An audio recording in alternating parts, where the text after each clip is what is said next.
All right, let's dive in. Today, we're going to pull apart a myth. A story we tell ourselves about a perfect country you can escape to, a place to get away from it all. But what we're going to find is that paradise, it might not be quite what it seems. I mean, have you ever had that feeling? You look around at how expensive everything's getting, the politics are a mess, and you just think, that's it. Maybe I should just pack my bags and go somewhere else, somewhere better. And for so many people, that dream destination looks an awful lot like New Zealand, right? It has this reputation around the world as this progressive, fair, equal paradise. It's the ultimate escape plan. But is it really? Our guide for this whole story is a New Zealand member of parliament named Chloe Swarbrick. She actually got into politics when she was just 23, and she was fueled by this real rage against the system. Her journey from an activist on the outside to a lawmaker on the inside, well, it tells a really surprising story about what's actually happening on the ground. Okay, so let's start there.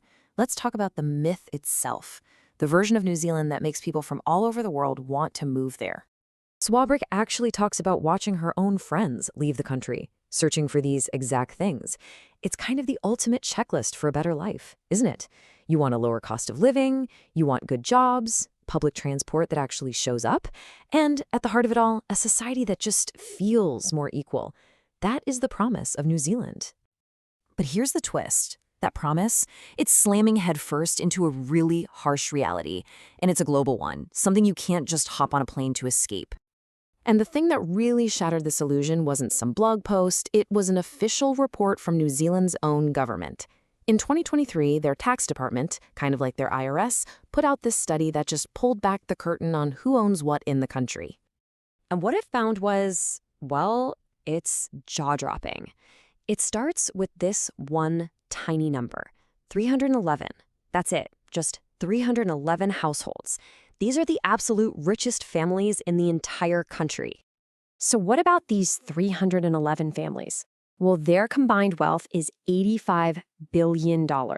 Just let that number hang in the air for a second. But here's where it gets truly wild. What does $85 billion even mean? It means that those 311 families, they own more wealth than the bottom 2.5 million New Zealanders combined.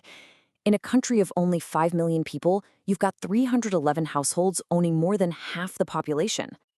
And the report is crystal clear on this point. This didn't just happen by accident. It's a direct result of how the tax system is built. Get this. The super wealthy pay an effective tax rate that's less than half of what an average person pays. So how is that even possible? Well, it turns out that among all the developed nations, the group called the OECD, New Zealand is a total outlier. It is the only one with no wealth tax, no inheritance tax, and no broad tax on the profits you make from selling assets like stocks or property. Basically, there are almost no major taxes on wealth itself. So if you're not taxing that massive wealth, where does it all go? Well, in New Zealand, it goes straight into property. The situation has gotten so extreme that one economist said the country is basically a housing market with bits tacked on the side. And the result, as Swarbrick puts it, housing affordability is just completely cooked. And this brings us right back to that idea of escaping. Because the crucial point here is that this isn't just a New Zealand problem. Whether you're in New York or Berlin or Sydney, this is a global issue. You can't just run away from it. So that begs a huge question. If the numbers are this stark, why doesn't somebody just fix it? Well, the answer gets into this really frustrating political gridlock. And this is the part that drives so many people crazy. You look at the polls, and in a lot of countries, taxing wealth is super popular with the general public. So why then do even the supposedly left-leaning parties seem so afraid to actually do it? Swarbrick describes it as this really vicious cycle. It starts right here. People feel like politics isn't delivering for them, so they just check out. They stop engaging. But of course, when you stop engaging, your voice isn't heard and your interests aren't represented. And when you're not represented, politicians take even less action on the things you care about, which just makes you feel even more like politics doesn't work. And on it goes. And this whole downward spiral is held in place by 3 huge barriers. First, you've got vested interests, the super rich who benefit from the system and actively fight to keep it that way. Second, those same people often own or influence major media outlets, so they control the story. And third, the system itself makes people too tired, too stressed, and too busy just trying to get by to have any energy left to fight for change. Okay, I know, that sounds pretty hopeless. But understanding the mechanics of the problem is the absolute first step to figuring out how to fix it. So let's look at a blueprint for how real change could actually happen. Swarbrick splits it into two different arenas. On one side, you've got structural change. Think of this as the what.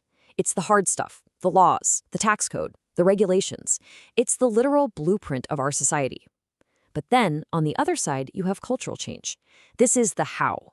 It's about our shared beliefs, the stories the media tells, what we teach in schools, and how connected we are in our communities. And here is the single most important idea. Those structures, the laws, the taxes, they only have power because our culture says they do.